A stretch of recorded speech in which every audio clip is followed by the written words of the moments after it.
Comentabas un tema que es habitual y recurrente en prevención de riesgos laborales, y es que a veces cuando entramos en aspectos muy específicos, muy concretos, no podemos tirar mano de gente que tiene mucha experiencia en ese ámbito concreto, porque no está enmarcado dentro de lo que es un servicio de prevención ajeno, ¿no?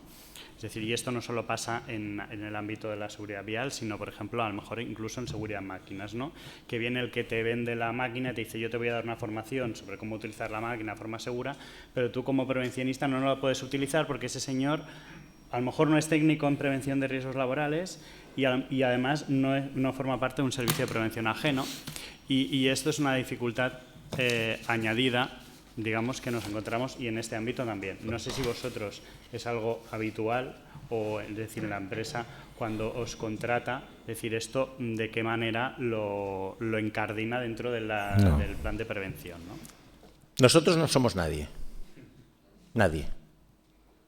Gordito, calvito, simpático, pero nadie. En aquest món ningú, ¿vale? Y muchas empresas nos piden qué homologación tenemos. Ninguna. Ninguna. ¿Usted por qué da cursos de conducción en prevención de riesgos laborales? Un automóvil club, que viene la grúa, el seguro, y sale aquel guapo que va por el Montseny paseando. No, no somos ningú. Recogemos una experiencia de años. Por lo tanto, esto es un poco... O sea, en el año... Os hablaré un poco del tío Gilito. En el año 87 di un curso al actual rey de España, ¿vale? Y muy simpático. Y aprendió rápido. Y pregunté si podía ser o si podía conseguir algún tipo de acreditación como instructor del rey, o en ese caso príncipe, de Su Alteza. Y me dijeron que sí, que había un camino, que tenía que ser miembro de un cuerpo de seguridad del Estado. Hosti, no vaig entendre gaire el què. M'entens? Doncs els Mossos són alumnes nostres i no som ningú. ¿M'entens? Vull dir, hosti, no, falta un... Entonces has de llegar a un acuerdo con un servicio de prevención y a medias para poder certificar el curso. ¿Me explico? Y es lo que digo en la segunda pregunta. Hosti, ¿expertos o autorizados? Porque hay autorizados que les oyes hablar y te quedas un poco sorprendido. ¿Creéis que son los técnicos de prevención, los profesionales que tienen que implantar las actuaciones en materia de seguridad y movilidad? ¿Consideráis que la formación del técnico es suficiente? ¿Qué limitaciones o carencias encontráis ahí que tienen, ¿no? ¿Y cuál es vuestra opinión al respecto? Bueno, mi opinión, espero que compartamos la misma opinión, es que no somos expertos en formación en seguridad vial. Bueno, yo no soy experta en seguridad vial. Tengo conocimientos, ¿no? Y quizás es una asignatura pendiente para todos los técnicos de prevención, ¿no? Un poco especialización, no sé si con las escuelas de formación pero yo entiendo que es una asignatura pendiente. Bueno, yo aquí coincido contigo, Noelia. Efectivamente, primero me gustaría introducir un poco el aspecto, aunque no es el mío, que me corrija Andreu si acaso, perdón, el aspecto legal. En principio, la formación, elegir la formación a los trabajadores sí que corresponde al técnico de prevención. Ahora bien, es cierto, todos sabemos que aquel técnico que obtiene su titulación, durante ese itinerario formativo, el tiempo que ha dedicado a seguridad vial ha sido muy escaso, insuficiente, desde mi punto de vista al menos, para poder formar, concienciar, sensibilizar, cambiar comportamientos de los trabajadores. Yo creo que la estrategia, bueno, esto me gustaría incluso relacionarlo con otras áreas. Un técnico de prevención con su titulación que conozca en profundidad de espacios confinados, de trabajos en altura, seguridad vial, vamos, sería una especie de, no sé, de MacGyver o algo así, no es imposible tener todos los conocimientos, aglutinarlos. A lo mejor, si acaso a lo largo de una larga experiencia laboral se podría tener una solvencia suficiente, ¿no? Pero es complicado la labor del técnico de prevención desde mi punto de vista en ese sentido. Ahora bien, sí que el técnico de prevención yo creo que se le puede exigir, entre comillas, la habilidad para buscar partners, para buscar socios. Oiga, si yo no sé lo suficiente sobre riesgo eléctrico, sobre espacios confinados, probablemente buscaré aquellas empresas que tengan experiencias, estén acreditadas, me den una solución a mi problema. Lo mismo me gustaría trasladarlo al ámbito de la seguridad vial laboral. Bueno, si yo como técnico en prevención reconozco mis limitaciones para afrontar ese problema que tiene una empresa determinada, me rodearé de aquellas personas, de aquellas entidades que sí que tengan experiencia y que puedan darle una solución a este tipo de problemas, ¿no? Entonces, bueno, pues en nuestro caso concreto sí que tenemos personas por diferentes circunstancias que tienen experiencia en este sentido, pero no es lo habitual, ciertamente, ni en los servicios de prevención ajeno ni en los servicios de prevención propio. Es cierto que hay algunos servicios de prevención propio que están dotando de colaboradores de forma fija, digamos en nómina, que sí que aportan un valor añadido en ese aspecto. Pero no es lo habitual, ya digo, ni los servicios de prevención mancomunados propios, ni tan siquiera ajenos, que sea uno de los temas candentes. Y quería apuntar incluso una reflexión para apuntar al debate también, y es el hecho, que también comentó antes Albert, sobre la formación. También nos encontramos con que hay diferentes ámbitos formativos dentro de la prevención de riesgos laborales que no están regulados. No pasa nada, pasa en muchas profesiones, pasa en la medicina, pasa en otros ámbitos, pero sí que es cierto que genera cierta incertidumbre, ¿no? El planteamiento de Albert, la verdad es que ya lo he vivido en otros foros, ¿no? Donde el formador de seguridad vial que procede de autoescuela muestra una actitud pues en contra de los técnicos de prevención porque piensa que no tienen la formación suficiente. Los técnicos en prevención piensan que los que no tienen digamos, experiencia suficiente sobre trabajadores son los formadores de seguridad vial. Luego hay otra faceta que sería los consejeros de seguridad en el transporte de mercancías peligrosas, que es otra acreditación distinta, que trabaja en otro aspecto totalmente distinto, pero relacionado con la seguridad vial. Existen también los examinadores de la DGT con otro papel totalmente distinto para valorar la obtención del permiso de conducir. Es decir, que existe un batiburrillo, por decirlo de esa manera, que no facilita que la comunicación de los mensajes sea unánime, que estemos todos remando en el mismo sentido, ¿verdad? Entonces, un poco esa reflexión quería transmitirla. Gracias.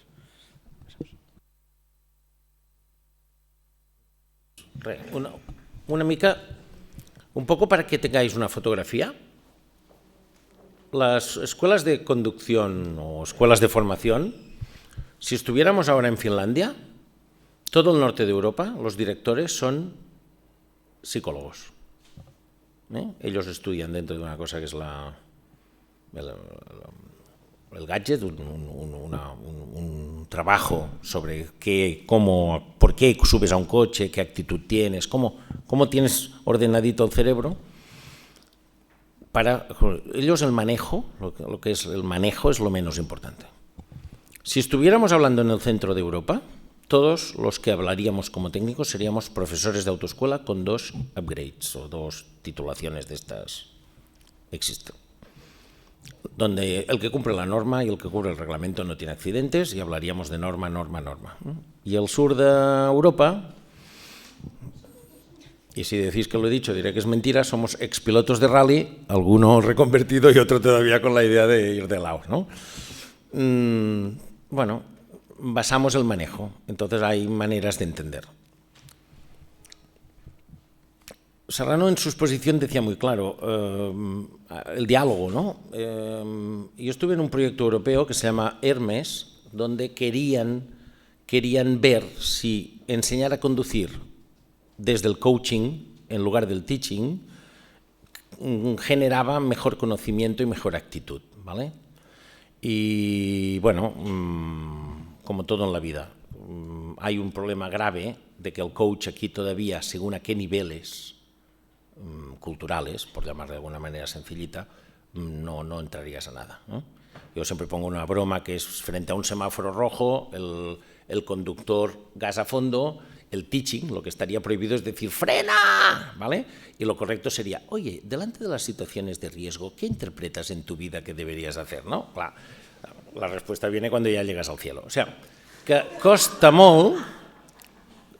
mucho saber, y por eso me cuestiono hasta nuestra manera pedagógica, delante de un auditorio como el de ahora, la misma palabra y la misma frase, seguramente hay como mínimo 15 interpretaciones distintas. Y aquesta es la gran dificultad. Los que hemos asistido a alguna de estas formaciones en seguridad vial laboral, vemos que mucha de la formación que se imparte es una formación genérica que en principio cualquier conductor debería conocer. Entonces resulta un poco paradójico que sea luego en el ámbito de la prevención de riesgos laborales cuando se estén otra vez, ¿no?, remarcando determinadas conductas o hábitos que parece ser que bueno, que en las autoescuelas, es decir, que cualquier persona que se ha sacado el permiso de conducir debería conocer, ¿no? Entonces la cuestión es un poco, bueno, la formación de las autoescuelas también no debería pasar de alguna manera por incidir más en la conducción segura. ¿Realmente nos enseñan a conducir o nos enseñan a probar? És un poc el de les... Contesto, aquesta sí que es rápida, sí, rápida. La gent que va a l'autoescola, perdón, la gente que va a la autoescuela no quiere aprender, quiere el carnet. Y si eres famosillo, te vas a Murcia que lo dan en un fin de semana. Quiero decir, no és el període on vols el carnet. I a més, amb la pasta que costa, cualquier cosa adicional, más dinero, no quiero. ¿Vale? Aparte de que en este momento se ha perdido el interés por el carnet. En mi generación nos volvíamos locos por tenerlo y ahora con 22 años no tienen ningún interés. O sea, se ha retrasado la edad de obtención. Una. Dos, lo que sí hay en Europa diferentes fórmulas, que es nosotros dos nos sacamos el carnet hoy, ella conduce cada día, yo no conduzco nunca más y de aquí a un año nos quitaremos la L. Cuando en otros países hay el second phase, la segunda fase, que es demuéstrame que te puedes sacar la L porque tienes los conocimientos. En els 27 països de la Unió Europea no hi ha unanimitat, no hay unanimitat, parlo en català, m'entens, no? No hi ha unanimitat en com es donen els processos formatius per a l'obtenció dels permisos de conduir. Però les autoescoles, els centres de formació d'autoescoles, només existeixen avui per avui per a l'obtenció del permís de conduir. Per tant, això, la situació que es produeix és, aquí i en altres països que funciona de la mateixa manera, és una relació behaviorista, conductualment, és a dir, causa i efecte. Què es demana per obtenir el permís de conduir? Doncs les autoescoles, què fan? Donar aquella formació per obtenir el permís de conduir, perquè és que no se les exigeix res més. Per tant, hi ha altres països de la Unió Europea on ni això ara s'està normalitzant. Bé, i per què vull intervenir? Precisament perquè estem a punt d'aprovar un decret de distintius de qualitat dels centres de formació d'autoescoles, en els quals afegim uns elements més de plusvàlua a les capacitats formatives d'aquests centres, on fins i tot els s'alvira la possibilitat de donar formació de seguretat viària laboral en els nens, amb educació i en el que sigui. Per tant, volem omplir aquest ventall i donar-los veritablement la capacitació en els professors de formació viària perquè no es dediquin només als preconductors, sinó a tot el ventall de possibilitats. Penseu que el Servei Català del Trànsit de fa un temps el que estem fent és donar educació i formació en tot el cicle vital de les persones i, d'entre d'altres, la gent gran que ho necessita, per actualització dels d'allò, etc. I després, a veure, hi ha 3 processos formatius, i això l'Albert ho sap. Hi ha el procés formatiu de transmetre coneixements, hi ha els processos formatius de transmetre procediments, d'aquí moltes vegades les escoles aquestes formatives, procediments, i hi ha altres elements que són les actituds.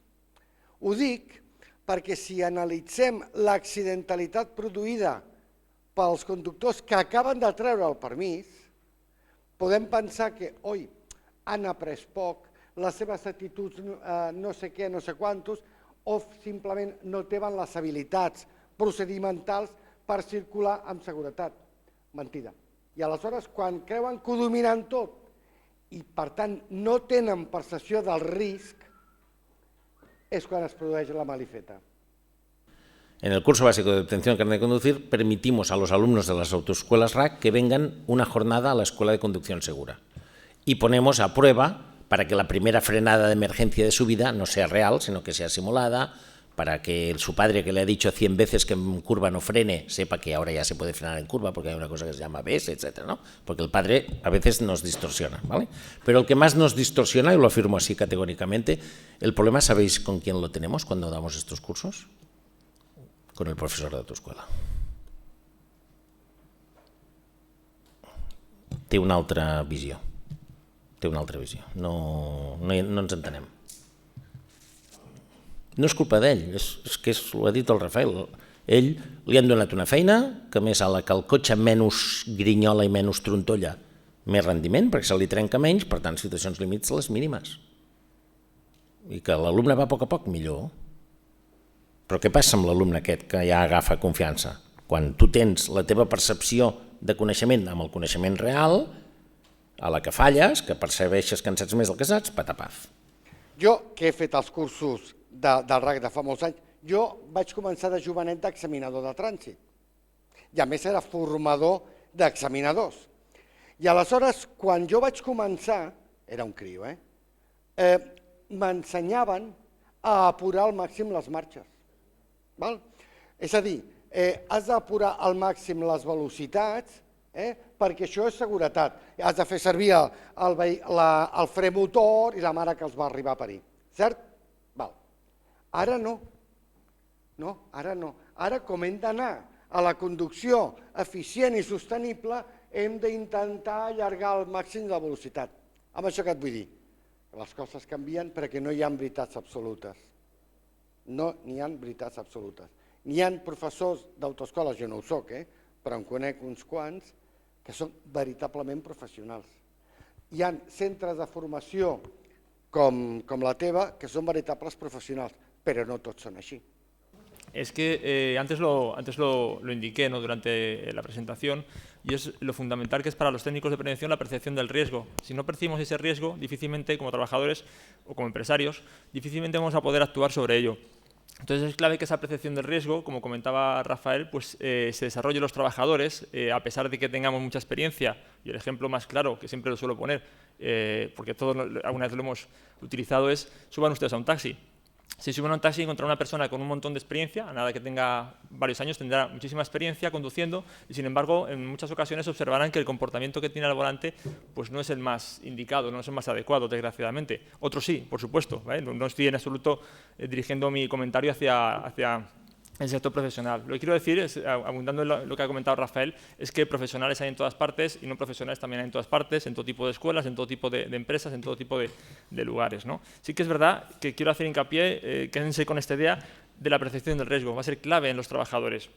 Sin embargo, dentro de este mare magnum de información nos encontramos, quizá, para mí al menos, con una referencia científica. Fíjense que hemos hablado durante toda la mañana de diferentes aspectos jurídico-legales, de diferentes opiniones y demás, pero no hemos llegado a hablar de indicadores. Hemos hablado de indicadores de siniestralidad, de siniestros, de accidentes, pero quizá una pregunta relevante, de mi punto de vista, sería plantearnos como empresas qué indicadores utilizamos en nuestra compañía para ver el resultado de la mejora de la seguridad vial de nuestros trabajadores. Más allá del accidente, antes del accidente, antes de que se produzca ese accidente, qué incidentes, qué situaciones podemos registrar en nuestra empresa para avanzar en materia de seguridad vial sin que se produzcan daños.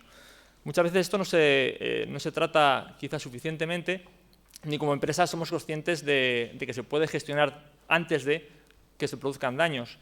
Y, como decía, quizá para dar una visión un poquito más científica o una referencia que no sea solo mediterránea, bueno, pues a cómo afrontar la seguridad vial, pues hay un manual muy conocido y muy reconocido, se llama el Manual de Medidas de Seguridad Vial, publicado está un poco obsoleto, ¿verdad? Es del año 2000, 2001, me parece recordar, publicado por un experto noruego que se llama Rune Elvik.